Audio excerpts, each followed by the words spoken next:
नमस्कार नमस्कार। हेलो। धन्यवाद हमारे पॉडकास्ट में आने के लिए। मेरे पॉडकास्ट का नाम है that is being Batman podcast. Okay. और स्पेसिफिकली ये पॉडकास्ट मैं इसीलिए करता हूँ, इट्स पॉडकास्ट सीरीज़ का नाम है मेरे गुरु सीरीज़। तो मैं ट्राई करता हूँ कि किसी भी ऐसे इंसान से हम कॉन्वर्सेशन करें जो सिखा पाए हमको भी, मुझे भी और लोगों को भी। और अभी इस स्पेसिफिक पॉडकास्ट का इंटेंशन उस बारे में हम बात करेंगे, but before going to that particular zone मैं चाहता हूँ एक बार आप अपने आप को इंट्रोड्यूस कर दीजिए, फिर हम आगे बढ़ते हैं कॉन्वर्सेशन में। So my name is Megha and I'm a Delhiite. I'm pursuing PhD in Development Studies from Ambedkar University, and currently I'm working on exploring the experiences of other backward class women students who are pursuing higher education in Delhi. तो जो ऐसी लड़कियां हैं जो other backward class community से आती हैं और जब वो घर पे रहती है तो उनके जेंडर रिलेटेड क्या एक्सपीरियंसेस होते हैं कि कभी उनके साथ डिस्क्रिमिनेशन किया गया है कि उनके भाई को ज़्यादा प्रेफरेंस दे दी और उनको उतना नहीं दिया, या फिर उनके ऊपर शादी का प्रेशर है, या फिर किस तरीके के कपड़े पहनने हैं उससे रिलेटेड उनके ऊपर बहुत ज़्यादा प्रेशर डाला जाता है कि तुम क्यों कॉलेज में क्यों पढ़ना है, कि क्या ज़रूरी है लड़कियों के लिए पढ़ना। ये मैंने देखा है क्योंकि मैंने पढ़ाई की है इससे रिलेटेड। तो मुझे ऐसा लगता है कि कुछ to some extent women are discriminated within the household जब वो घर से बाहर निकलती हैं और वो ऐसे यूनिवर्सिटी में जाती हैं जहाँ पे अपर कास्ट की जो परसेंटेज है वो ज़्यादा है। तो अभी जैसे मैंने पढ़ा है तो उसमें ये बोला गया है कि 75% एक्चुअली जो हैं वो लोअर कास्ट आते हैं। ठीक है। लेकिन फिर भी हायर एजुकेशन के अंदर ऐसा क्यों है कि हर जगह पे आपको ज़्यादातर अपर कास्ट दिखेंगे? तो reservation has played a very important role in that sense. तो ये जो ओबीसी लड़कियां हैं जब ये कॉलेज में आती हैं तब उनके क्या एक्सपीरियंसेस होते हैं कि कभी उनको किसी चीज़ से रिलेटेड हरास किया जाता है कि तुम तो ओबीसी की हो, और कि तुम मे बी रिजर्वेशन से ही आई हो तो क्या तुम्हें सच में इतना कुछ पढ़ी लिखी हो या नहीं।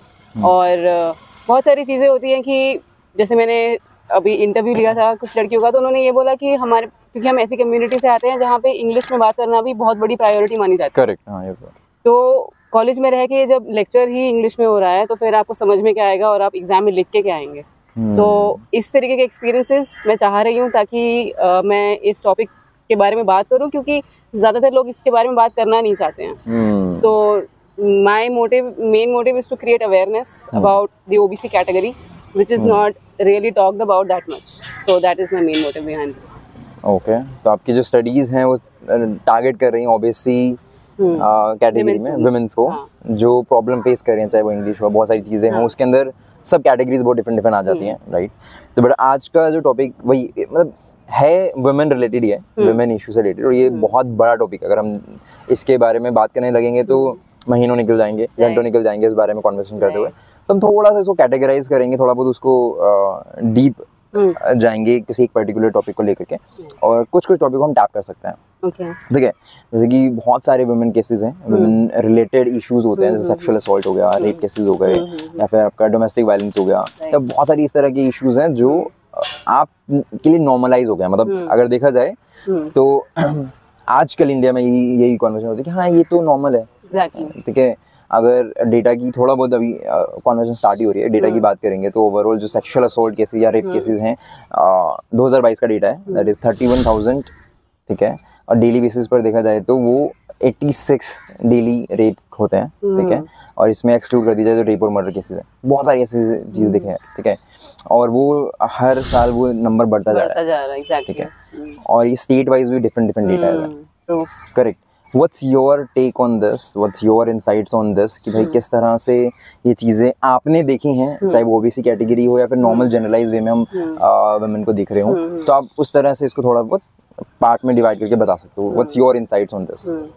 See, my take on this is कि पहली बात तो ये कि इसके पीछे क्या कारण है, कि क्या इंसान की मंशा होती है। कि मुझे ऐसा लगता है कि जैसे मैंने पढ़ाई की है तो हमें एक बुक पढ़ाई गई थी जो कि एक्चुअली विमेन्स जेंडर स्टडीज में उसको एक भगवत गीता की तरह उसको इम्पोर्टेंस दी जाती है। तो there was a feminist called Simone de Beauvoir, तो उनकी बुक आई थी द सेकंड सेक्स।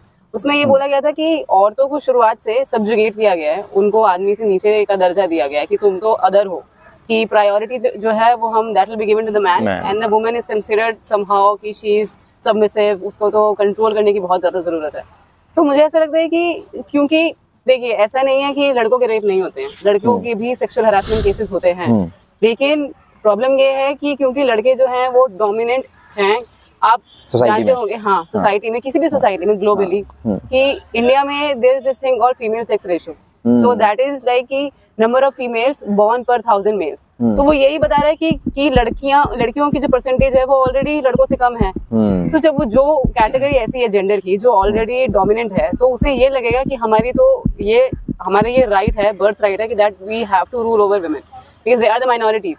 तो और दूसरा मुझे ऐसा लगता है कि क्योंकि औरतों को शुरुआत से ही ये सिखाया जाता है कि you have to feel ashamed of your body, you have to conceal it, you have to hide it, क्योंकि तुम्हारी क्लीवेज नहीं दिखनी चाहिए, तुम्हारी बैक नहीं दिखनी चाहिए, legs should be covered properly, ताकि सामने अगर कोई आदमी आपको देख भी रहा है तो उसके दिमाग में वो आइडियोलॉजी ना आए कि मुझे इसे सेक्सुअली हरास करना है या मुझे इसको उस तरीके से, उस नजर से देखना है। इसमें फिर वही बात आ जाती है कि क्या 70 ईयर ओल्ड वुमन के रेप नहीं होगा?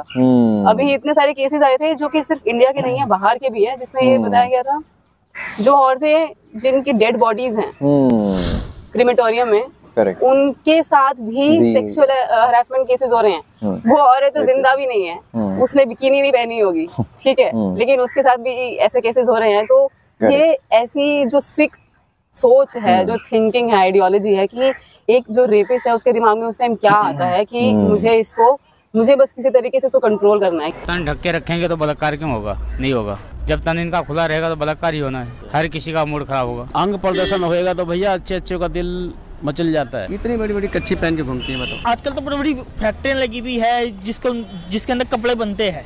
उनके ऊपर कार्रवाई करनी चाहिए कि अभी आप ऐसे कपड़े ना बना के भेजे मार्केट के अंदर। पहले जब ऐसे कपड़े नहीं थे तो बलात्कार कहाँ होता था? नहीं पहले नहीं होता। I am feeling in that sense कि I have some sense of sexual regression, some sense of sexual aggression in me कि मुझे बस उसको किसी तरीके से दिखाना है। और अगर मेरा मन है किसी लड़की के साथ इस तरीके की हरकत करने का, हर consent does not matter।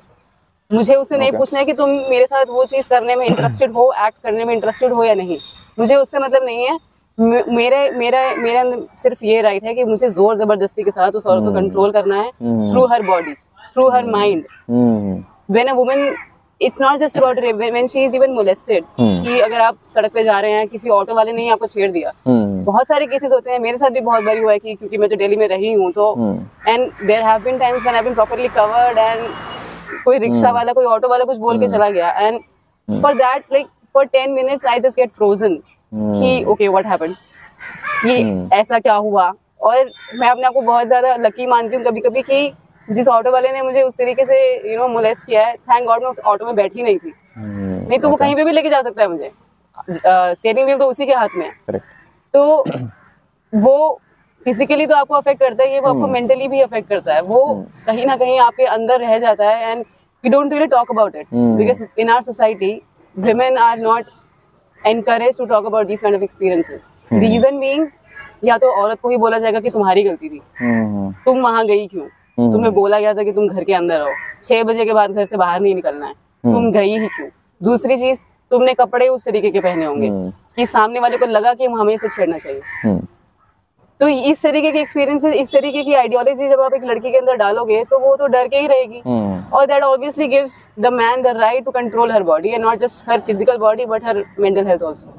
नहीं, स्पेसिफिकली अगर देखा जाए तो जिस टॉपिक के बारे में, इसको थोड़ा बहुत एक पॉइंट्स ऐड कर देता हूँ दोबारा से इस चीज़ों में, कि जैसे आपने बोला कि लोग रेप केसेस होते हैं, ठीक है, या फिर सेक्सुअल हैरेसमेंट होता है, या फिर ईव टीजिंग होती है, राइट।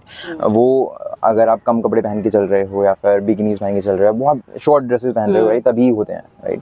तभी देखो ओवरऑल डेटा के अकॉर्डिंग भी देखा जाए तो ऑलमोस्ट 10 to 15% माइनर्स के साथ ये केसेस होते हैं, ठीक है, जो 5 साल के बच्चे हैं, जो अभी बच्चियां, चाइल्ड सेक्सुअल अब्यूज भी है, वो 10 से 15% है। सोचो 100 में से 15 बच्चों का जो है सेक्सुअल अब्यूज हो जा रहा है, तो वहाँ पे तो छोटे कपड़े कहाँ से मैटर करते हैं। उसके बाद बहुत सारे ऐसे केसेस भी देखे गए हैं जहाँ पे हॉस्पिटल्स में, या फिर अगर ओवरऑल देखा जाए, हॉस्पिटल्स हो गए, चर्च हो गया, जजमेंट हो गया, पुलिस वाले हो गए, राइट, कोई भी सेफ नहीं है। एग्जैक्टली ओवरऑल मतलब जो डॉक्टर तुम्हारी हेल्प कर रहा है वो भी सेफ नहीं है, जो पुलिस वाला तुम्हें बताना चाहती है वो भी सेफ नहीं है, किसी भी एंगल पे कोई भी सेफ नहीं। But what's the mindset behind it, मतलब उस बारे में थोड़ा बहुत हम बात कर सकते हैं, इतना लंबा उसके ऊपर नहीं जाएंगे क्योंकि ये भी एक वास्ट टॉपिक हो जाएगा। But what do you think कि मतलब कि एक मेंटालिटी क्या है इस बारे में, क्यों रेपिस्ट इस बारे में सोच रहे होते हैं? What's your? देखिए, क्या रीजन है इसका? हाँ, द थिंग इज कि जब भी किसी लड़की, जैसे फॉर एग्जांपल मैं जब मास्टर्स कर रही थी तब हम लोगों को ये बोला जाता है कि आपको किसी एनजीओ के साथ इंटर्नशिप करनी है. ओके. तो I work with this NGO called council to secure justice and it's located in Malviya Nagar. So they deal with child sexual abuse. So that was my first time dealing with actually children. I used to go to child welfare committees and I used to visit slum areas in Tughlakabad and in Sarai Kale Khan. So I used to meet these young kids like 5 years old या फिर 6 साल की लड़कियां जो जिनके father ने ही उनके साथ सेक्सुअल हरासमेंट किया. अब आप ये पूछ रहे हैं कि इसके पीछे क्या कारण होगा, कि रेपिस्ट के दिमाग में क्या आता है. Father is not supposed to be the rapist, he is supposed to protect his kid. हाँ, तो he is supposed to be the protector. तो एक तो इसमें ये चीज आ गई जो कि आपने कही कि लड़कियां कहीं पे भी सेफ नहीं है. हाँ. वो अपने घर में ही सेफ नहीं है. अगर उनके पेरेंट्स उनके साथ इस तरीके से कर रहे हैं, उनके ब्रदर उनके साथ इस तरीके से कर रहे हैं, कोई क्लोज रिलेटिव इस तरीके से कर रहा है, तो वो कहीं पे भी सेफ नहीं है. I remember when I was a kid, तो जब मैं फर्स्ट स्टैंडर्ड में थी तो मम्मी जब मुझे स्कूल छोड़ने जाती थी तो हमेशा मुझे एक चीज बोलती थी कि मेरे अलावा या तुम्हारे पापा के अलावा इवन तुम्हारे अगर कोई क्लोज रिलेटिव भी तुम्हें अगर कोई लेने आ रहे स्कूल से तो नहीं जाना, किसी के साथ भी नहीं जाना. मैं आऊंगी या पापा आएंगे, सिर्फ उन्हीं के साथ जाना है. और ये मम्मी मुझे जब मैं 12th स्टैंडर्ड तक पहुंच गई और जब उनको मुझे घर पे अकेले छोड़ के जाना होता था तो हमेशा ये बोलती थी कि गेट नहीं खोलना, बेल बज रही है, बालकनी से पूछ लो, बाहर नहीं निकलना है. एंड आई वाज लाइक कि इतना ज्यादा कंट्रोल क्यों? जब धीरे धीरे ये सब केसेस होते हैं दिल्ली में तो मतलब कि ये तो कॉमन नॉर्मलाइज हो गई है चीजें. एग्जैक्टली, पता है कि बाहर निकलेंगे तो भाई ये चीज हो सकता है. women have been accustomed to get not to get molested but yeah to get shamed. कि अब आप यही देख लो कि मेट्रो में जब जाते हैं वो ही एरिया इतना ज्यादा डोमिनेटेड है, मेन से डोमिनेटेड है. तो जो आप क्वेश्चन पूछ रहे हो कि रेपिस्ट के दिमाग में, सेक्सुअल हरासर के दिमाग में क्या होता है, तो द थिंग इज कभी भी ऐसा जब केस होता है तो रेपिस्ट का इंटरव्यू नहीं लिया जाता है कि आपके दिमाग में क्या चल रहा था, क्यों किया आपने ऐसे. वो रेपिस्ट को तो मे बी जेल में डाल देंगे या फिर बेल पे छोड़ देंगे. लड़कियों से पूछा जाता है, बताइए आपको कैसा लग रहा है, आपको कैसा लग रहा है. उनके घर वालों से पूछा जाएगा कि आपका क्या एक्सपीरियंस, आपको कैसा लग रहा है. अरे ऑब्वियसली उनको बुरा ही लग रहा है, उनको अच्छा थोड़ी लग रहा है. इसमें अभी अगर इसमें सेम फिर से मैं अगर डेटा की बात करूंगा तो जो कन्विक्शन रेट है वो 27% है. मतलब 100 में से सिर्फ 27% लोगों को ही जेल होती है या फिर वो उनको पनिशमेंट मिलती है. बाकी जो 72% है बाकी छोड़ देते हैं, वो छोड़ देते हैं. मतलब सोचो किस तरह से जो जजमेंट दिया जा रहा है कि सही तरह से जस्टिस नहीं हो रहा है उन लोगों के साथ जिनके साथ रेप हुआ है या फिर उनको मार दिया जाता है, पैसे दे दिए जाते हैं फैमिली को, बहुत सारी चीज़ें हो जाती हैं इन चीज़ों को लेकर के. बट इस टॉपिक में थोड़ा और आगे बढ़े हैं तो थोड़ा मैं चाहता हूँ कि लोगों को पता चले कि कौन लोग एक्चुअली सपोर्ट कर रहे हैं. मतलब सपोज किसी के साथ होता है किसी से भी हुआ है, राइट, कौन लोग सपोर्ट कर रहे हैं, फिर किससे सपोर्ट मांग सकते हैं, कौन से हेल्पिंग हैंड्स हैं. वो उन चीज़ों के बारे में अगर आपको उस चीज़ के बारे में आइडिया है तो वो थोड़ा बहुत आप शेयर करो कि मतलब कौन लोग हेल्प कर सकते हैं, सपोर्ट सिस्टम क्या है, कौन सी हेल्पलाइन हो सकती है. आई थिंक सबसे पहले तो सबसे ज्यादा इम्पोर्टेंट चीज है कि women themselves have to be resilient. कि अपने अंदर इस तरीके का कॉन्फिडेंस रखें कि you're not supposed to feel first of all ashamed of your body. This is your body and you're not supposed to be feel ashamed of it. Okay. Secondly, क्योंकि mindfully बहुत सारी चीजें करनी होती हैं कि अभी जो कोलकाता में आप जानते ही होंगे जो आर्जिकल हॉस्पिटल में जो अभी रेप और मर्डर का केस हुआ है, तो उस केस के बाद आई थिंक नेशन वाइड बहुत लड़कियां ऐसी थी जिसमें से मैं भी एक हूँ जो डर गई थी कि कि घर के बाहर निकलें कि नहीं निकलें, कि किस तरीके के कपड़े पहन के हमें निकलना चाहिए. क्या पता हमारे साथ वो केस हो जाए कि हम भी करियर ओरिएंटेड वुमेन हैं और हम भी चाहते हैं कि हम इंडिपेंडेंट बने. We want to become financially independent when we want to live alone in our own apartment on our own terms. But ये केस किसी के साथ भी हो सकता है. बहुत सारे केसेस ऐसे हैं जब ये जो डिलीवरी वाले आते हैं वो भी सेक्सुअली हरास करके जा सकते हैं आपको. अगर उन्होंने पानी मांगा और आप पानी देने गए और अरे ये तो मैंने रील देखी, ये ऐसी रील्स मैंने देखी हैं कि अरे पानी मांगा और वो अंदर घुस जाते हैं. हाँ, बहुत सारे, और उनको पकड़ा भी नहीं जाता है, कॉम्पेंसेशन दे दिया जाता है. आप बताइए कि किसी जो लड़की जिसके साथ हमेशा की जिंदगी के लिए ऐसा उसके ऊपर एक स्टिग्मा लग गया है कि वो तो अपने से एक तरीके से स्टिग्मा से इतना ज्यादा वो इंफीरियरिटी कॉम्प्लेक्स में रह जाएगी कि सोसाइटी भी उसकी तरफ करेगी कि अरे इस लड़की के साथ ये केस हुआ था, इस लड़की से बात मत करो, क्या पता इसकी गलती हो, हमें क्या पता, क्या इज्जत चली गई, लड़की की इज्जत चली गई लेकिन लड़के की है. एग्जैक्टली, वो फैमिली ऑनर वाली बात आ जाती है कि कि वो बोलते हैं ना कि families honour lies between the legs of a woman. Okay, if she loses her virginity, if she gets molested, then the family honor is gone. So I think first of all is to feel resilient, and second of all कि चीज़ें manage करनी पड़ती हैं कि I don't know if this gets controversial or this topic is debatable actually, but कि हर लड़की अपने तरीके से मैनेज करती है कि ओके कि मुझे कहीं जाना है तो मे बी मैं उस टाइम बाहर ना निकलूँ, या फिर मैं उस जगह पे ना जाऊँ जो मुझे पता है कि सुनसान जगह है, और अगर मैं जा भी रही हूँ तो I should have a support group with my with me कि I can go there with my friend, या फिर एक ग्रुप में जा सकते हैं, ताकि इफ़ यू आर बोलते हैं ना कि if you are alone then you are consider powerless, but if you are in a group तो अगर एक औरतों का झुंड भी होगा ना कि 10 लड़कियां एक साथ जा रही हैं और सामने से अगर 2 लड़के आ रहे हैं तो these group of women they will be able to protect themselves. Try नहीं करेंगे वो लोग. Exactly. और तीसरी चीज है कि विमेन हेल्पलाइन जो कि बहुत इंपॉर्टेंट है कि आपको वो नंबर याद रहना चाहिए, which is 1091. वो नंबर आपको याद रहना चाहिए. और इसके बाद बहुत सारी ऐसी स्कीम्स जो है जो सरकार लेके आई है कि आप एनजीओ को कांटेक्ट कर सकते हैं. आप एक I think Nirbhaya fund related एक 2013 में आया था, तो उससे रिलेटेड एक पुलिस वॉलंटियर करके भी एक हेल्पलाइन है जो आई थिंक 2016 में आई थी. तो आप उस पे भी गूगल पे अगर आप जाएंगे तो आपको बहुत सारी चीजें मिल जाएंगी, बहुत सारी चीजें मिल जाएंगी. कौन सी चीजें आपकी हेल्प करते हैं वो थोड़ा ढूंढना जरूरी रहता है. कोई स्पेसिफिक कुछ आपको लगता है कोई एप्लीकेशन है जिसको कर सकते हैं, या फिर कोई गवर्नमेंट की कुछ स्पेसिफिक स्कीम्स हैं, या कोई एनजीओ स्पेसिफिक आपको लगता है कि इस एनजीओ से तो आप कांटेक्ट कर सकते हो अगर कुछ हुआ है और कोई आपको पुलिस वाले हेल्प नहीं कर रहे हैं, कोर्ट में आपको हेल्प नहीं मिल रहा है, तो कौन से ऐसे वो लोग हैं जो आपकी हेल्प कर सकते हैं? कोई I think in that sense कि एक तो सोशल सर्विसेज बहुत ज़्यादा हेल्पफुल होती हैं जो कि विमेन ओरिएंटेड हैं, जो स्पेसिफिकली सेक्सुअल हरासमेंट पे काम कर रही हैं. जैसे मैंने बताया कि काउंसिल टू सिक्योर जस्टिस है जो मालवीय नगर में है, they deal with it, and there are many other NGOs like there is Sushakti also जिनके साथ मैंने काम किया है, वो दिल्ली बेस्ड ही हैं, गुड़गांव में है. तो आप स्पेसिफिकली ऐसी एनजीओ देखें जो स्पेसिफिकली काम ही कर रही हैं औरतों की नीड्स के साथ, औरतों की उनके जो भी सफरिंग्स रही है, उनका ऑपरेशन रहा है, उनसे रिलेटेड जितने भी केसेस आ रहे हैं उनसे रिलेटेड जो पर्टिकुलरली काम करती हैं. प्लस एक मेंटल हेल्थ का ध्यान रखना बहुत जरूरी है कि अगर आपके साथ अगर ऐसा केस हो गया है तो consider therapy and not just like calling random people कि this thing happened with me, what should I do, how should I cope up with it. Therapy plays a very important role in this sense. The therapist will be able to give you, a non-judgmental looks. Exactly. हाँ, non-judgmental. वो आपको तरीके से देखेंगे और वो आपको बताएंगे कि it's not your fault. Whatever happened with you is it's not your fault. और मुझे ऐसा लगता है कि इसके बारे में अगर if you have been through such kind of experiences तो journaling बहुत एक मुझे लगता है कि जो मुझे help किया है कि कि अगर आप किसी को भी फ्रेंड को कॉल कर रहे हैं, they might not be able to listen to all of your worries, but इसके बारे में लिखना. And there was this therapy thing that we did during my retreat, which was on forgiveness. You write about whatever happened with you.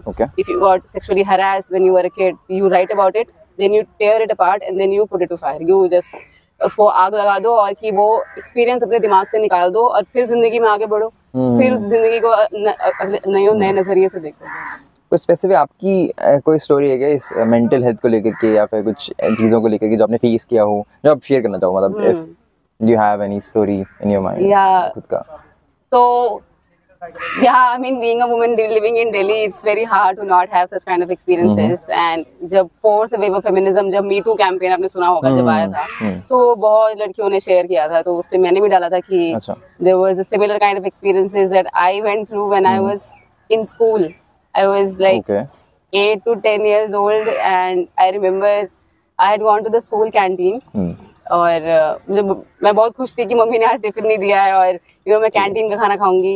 And उस time पे क्योंकि वो early 2000 की बात थी तो स्कूल उतने डेवलप नहीं हुआ करते थे जितने आज है, इंफ्रास्ट्रक्चर उतना अच्छा नहीं था. एंड मुझे याद है कि एक खिड़की बस हुआ करती थी और उसके बाहर झुंड हुआ करता था बच्चों का. अच्छा. और मोस्टली उसमें लड़के ही हुआ करते थे कि 11th-12th के लड़के जो नए जवानी उनमें आई है तो वो रहते थे. हाँ. तो मैं किसी तरीके से उसके अंदर झुंड के अंदर घुसी और suddenly I feel something on my back, somebody is poking me from behind. Okay. And I didn't buy anything. I just got out of the group and I just felt कि क्या हुआ ये, क्योंकि मैं बहुत छोटी थी, क्योंकि मुझे उस तरीके की अवेयरनेस भी नहीं थी. Okay. कभी पेरेंट्स से कभी बिठा के बताया नहीं बताते हैं कि एक गुड टच होता है, एक बैड टच होता है. गुड टच बैड टच नहीं बताते थे पहली बार इस बारे में कन्वर्सेशन. हाँ, एग्जैक्टली. तो जो आप ये उससे भी रिलेटेड है जो आप पूछ रहे थे कि कि क्या कर सकते हैं, कि सपोर्ट ग्रुप क्या है. तो आई थिंक स्कूल से ही अगर बच्चों को बताया जाए कि इसके बारे में अवेयरनेस दी जाए कि कि there is a difference between good touch, जो आपके पेरेंट्स आपको अगर आपके साथ टच कर रहे हैं वो that is a good touch, your sibling is touching you that is a good touch, but अगर कोई किसी अलग तरीके का है कि they are touching your chest और any other private part, that is a bad touch.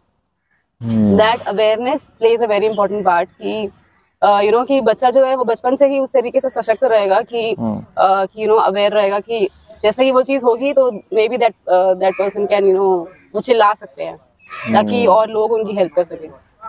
तो मेरे साथ वो अवेयरनेस थी नहीं और आई थिंक मैंने बहुत टाइम तक इसके बारे में बात भी नहीं की थी और आई थिंक कुछ 10 साल तक मैंने ये चीज़ अपने अंदर रखी और 10 साल हाँ, और मैंने इसके बारे में कभी बात नहीं की until I think I was in my masters and there was this course going on sexuality.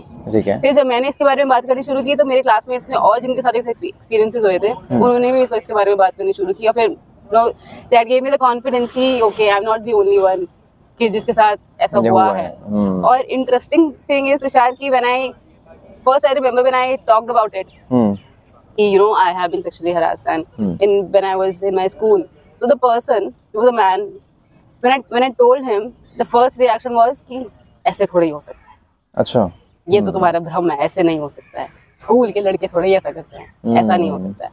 And I was like कि मुझे थोड़ी देर के लिए ना मैं भी चली गई डाउट में कि सच में हुआ भी था या नहीं था, क्योंकि कोई अगर आपको इतना ज्यादा कॉन्फिडेंस से बोल रहा है ना तो ये सिर्फ मेरा एक्सपीरियंस नहीं है, ये बहुत लड़कियों का एक्सपीरियंस है कि उनकी क्लोज रिलेटिव जब उनको इस तरीके से हरास करते हैं तो सबसे पहले तो उन्हीं को बताया जाता है कि इसके बारे में बात नहीं करनी है, इसके बारे में किसी से कुछ भी डिस्कशन नहीं करना है. और फिर पेरेंट्स का जो है कंट्रोल शुरू हो जाता है कि बाहर नहीं जाना, नहीं तो ऐसे केसेस और होंगे तुम्हारे साथ. जिसने जो सेक्सुअल हरासर है वो हमेशा फ्री ही रहेगा, उसको बिठा के कोई नहीं बोलेगा कि तुमने क्यों किया, इसके पीछे तुम्हारी क्या मंशा थी, क्या आइडियोलॉजी थी, what prompted you to do such an act, specially on a child जिसकी बॉडी उस तरीके से डेवलप भी नहीं हुई है, the genitals are not even develop properly. तो कि इसके पीछे क्या कारण है, रेपिस्ट के दिमाग में क्या रहता है या जो मोलेस्टर है उसके दिमाग में क्या रहता है, ये तो इसके बारे में उतनी ज्यादा बात करी ही नहीं है लोगों ने, क्योंकि कोई उनको बिठा के उनके इंटरव्यू नहीं देता है कि भाई what was your mental health which has not been taken care of, you have not been into therapy, that's why you did all of these things. कि उनकी साइकी क्या रही होगी. Exactly. चीज़ें नॉर्मलाइज कर दी गई हैं, ठीक है, ऐसा कि हाँ तुम दब के रहो. उसके बाद तुम बच्चों को एजुकेट नहीं होते, तुम सेक्स एजुकेशन नहीं देते हो बच्चों को. तुम्हें गुड टच बैड टच जो आपने कॉन्वर्सेशन में डाला कि उस चीज़ को अगर तुम नहीं बताओगे कि क्या अच्छा है क्या बुरा है, लड़कियों की रिस्पेक्ट कैसे करनी है, क्या चीज़ें तुम्हें एक्चुअली तुम्हें सेफ फील कैसे करवाना है, वो तुम नहीं बताओगे. तुम बस उनको ये कहोगे कि तुम लड़की की तरह क्यों रो रहा है, ये बोलता है ना लड़की की तरह क्यों रो रहा है, लड़की की तरह क्यों चल रहा है, लड़की की तरह, समझ वो तुम्हें डिमोटिवेट करता हूँ चीज़ों को. लड़कियों की तरह क्या कर रहा है, समझ लो लड़कियों की तरह क्या मतलब है. एक वो भी एक टॉपिक है, वो भी एक वास्ट टॉपिक है कि लड़कियों की तरह का क्या मतलब है. इस बारे में बात कर सकते हैं एक्चुअली कि there is this thing called heteronormativity कि उसके अंदर ये चीज आती है कि हेटेरोनॉर्मेटिविटी का मतलब तो ये हो गया कि a man loving a woman और a woman loving a man, ये नॉर्मल है. होमोसेक्सुअलिटी नॉर्मल नहीं है. तो होमोसेक्सुअलिटी में ये होता है कि कोई अगर गे है तो उनकी जो बॉडी स्ट्रक्चर या मे बी जिस तरीके की उनकी जो आदतें हैं वो एक हेटेरोसेक्सुअल मैन के साथ नहीं मैच करेगी. He might not want to go to the gym, ठीक है, वो ये नहीं चाहेंगे कि हाँ हम अपने बाइसेप्स बनाएं और we want to impress a woman, वो नहीं चाहते हैं उस तरीके की. तो उनकी थिंकिंग अलग होती है. तो उनको दिस वर्ड कॉल्ड एफेमिनेसी, मतलब कि औरत आदमी को एक औरत से कंपेयर करना कि तुम तो लड़कियों की तरह चल रहे हो, तुम्हारी आवाज लड़कियों की तरह है. और there is a celebrity called Orry. हाँ, तो आप जब कमेंट देखेंगे ना उनके तो लड़कों ने ये लिखा रहता है कि अरे ये छक्का है या फिर क्या लड़कियों की तरह चल रहा है, इसको तो कुछ भी नहीं आता है, ये तो इसके अंदर एनर्जी नहीं है जो लड़कों की होती है.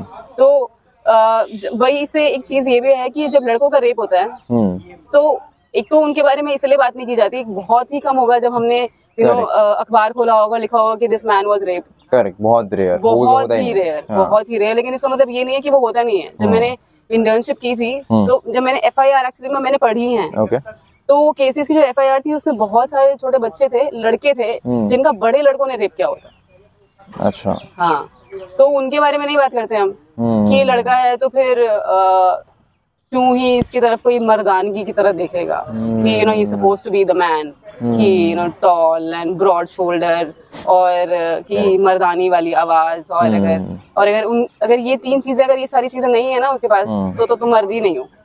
अमिताभ बच्चन वाली जो फिल्में आती थी ना, एंग्री यंग मैन, फिर तो नहीं वो मूवीज ने भी बहुत दिमाग खराब किया है लोगों का, पॉपुलर कल्चर ने बहुत ज्यादा खराब किया है चीजें।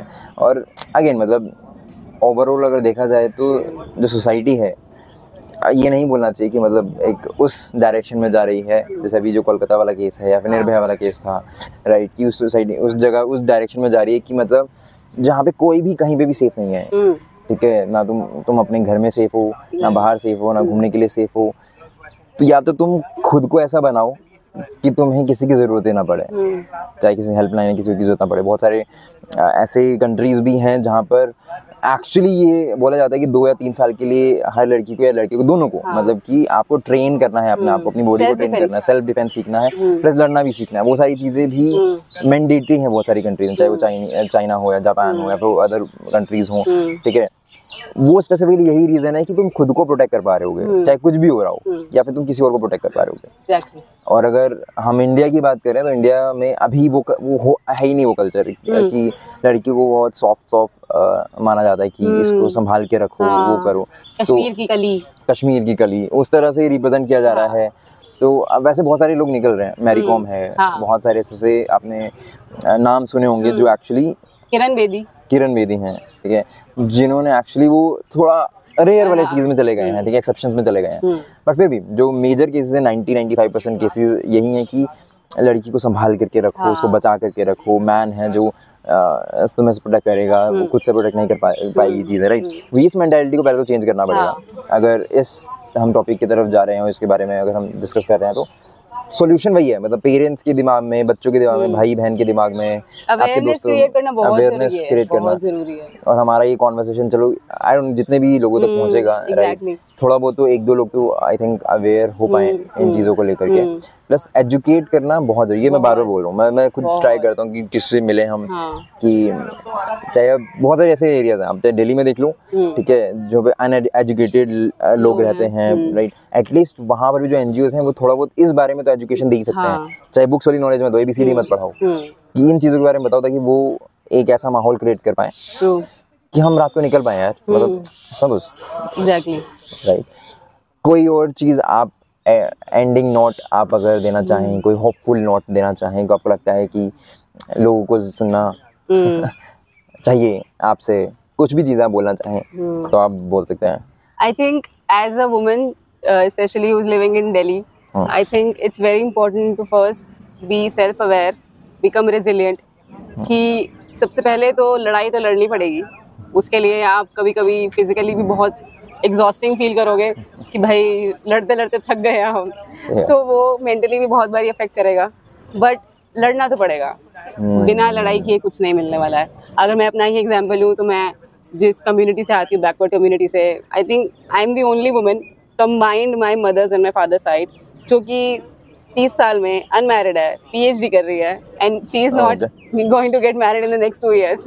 तो वो लड़ाई लड़ना कि you know I have changed my parents ideologies to a great extent. वो भी उस मेंटालिटी से आते थे कि लव मैरिज नहीं करनी है, और लड़की है तो लड़के से बात नहीं करेगी, और यू नो कि इतना पढ़ के क्या करना है, और पढ़ाई ठीक है लेकिन खाना बनाना भी आना चाहिए, वो बहुत जरूरी है, क्योंकि मेन जो तुम्हारी सेल्फ एस्टीम है वो खाना बना के और परिवार को खाना खिला के उनका ध्यान रख के, उससे तुम्हारी सेल्फ एस्टीम बढ़ेगी। तुम काम कर लो बाहर जाके, लेकिन घर ही खाना जरूर बनाना है। एग्जैक्टली, तुम चाहे UPSC क्लियर कर लो, खाना तुम बनाओगे, खाना तुम बनाओगे। नहीं ऐसे मेरी भी एक दोस्त है, साक्षी नाम है उनका, ठीक है, वो घर से बाहर निकलना, मतलब ऑब्वियसली बात है जॉब तो कर ही रही है, राइट, बट उसको बाहर जाना इतना अलाउड नहीं है कि मतलब बाहर जाके घूमने, सोलो ट्रैवलिंग कर पाए। ऑब्वियसली सेफ्टी के बारे में वो लोग बात करते हैं, बट क्यों, एग्जैक्टली, समझ रहे हो, वो एक माइंडसेट है कि भाई बाहर जाने ही नहीं देते हैं घर वाले, उस बारे में सोचते हैं, राइट। और ये सिर्फ एक नहीं केसेस है, हजारों केसेस है इस तरह से। हर किसी कोई लड़की बोले कि यार नहीं घर वाले नहीं आने देते हैं, चाहे तुम भाई जॉब कर रहे होगे या कुछ कर रहे होगे, वो रहेगा, पेरेंट्स के दिमाग में रहेगा कि यार मेरी बच्ची सेफ है कि नहीं है।